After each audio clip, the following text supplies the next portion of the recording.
Hi, we're the Havens. I'm Josh Havens. And I'm Samantha, and Bailey is our little daughter, and soon to be little boy Havens on the way.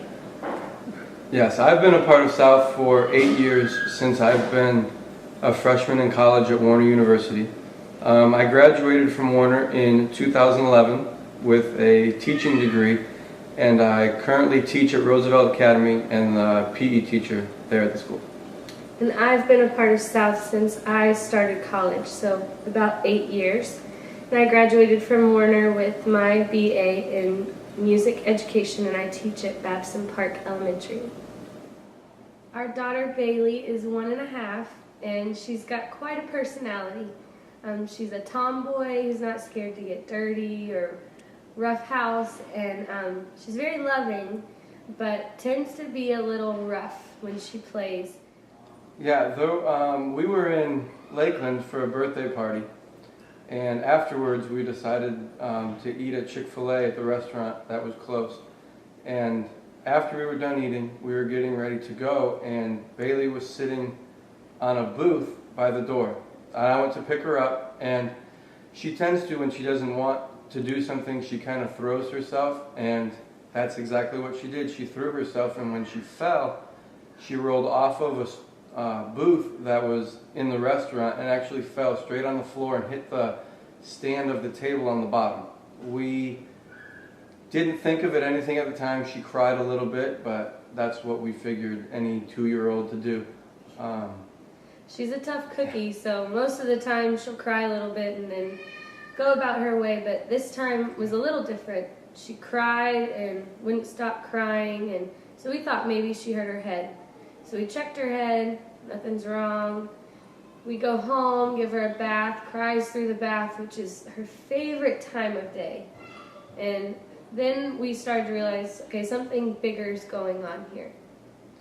Yeah, and at that point we decided to take her to Owl Care, which is in Winter Haven, which is an urgent care clinic. We took her in. The doctor decided that we should do x-rays. We finished the x-rays, and I got to be in the same room and actually see the pictures and see the x-rays that her collarbone was broken. I got to see the x-rays. There was a good centimeter or 2 break that you could see it clear as day. I was probably 10, 15 feet away from the screen, and I could see it from there. So it made sense why she was crying all day and why she was in so much pain. Yeah, and then so they gave us a sling and told us to make our 1.5-year-old wear a sling for 6 weeks, and that we were strongly encouraged to see a specialist, an orthopedic surgeon, that they would probably need to fix it.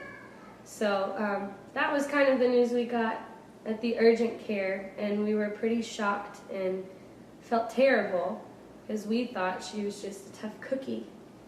But it turned out to be bigger than we thought. So we took her home, babied her as much as possible, and the next day she seemed to be doing pretty good. So we called her pediatrician just to double check.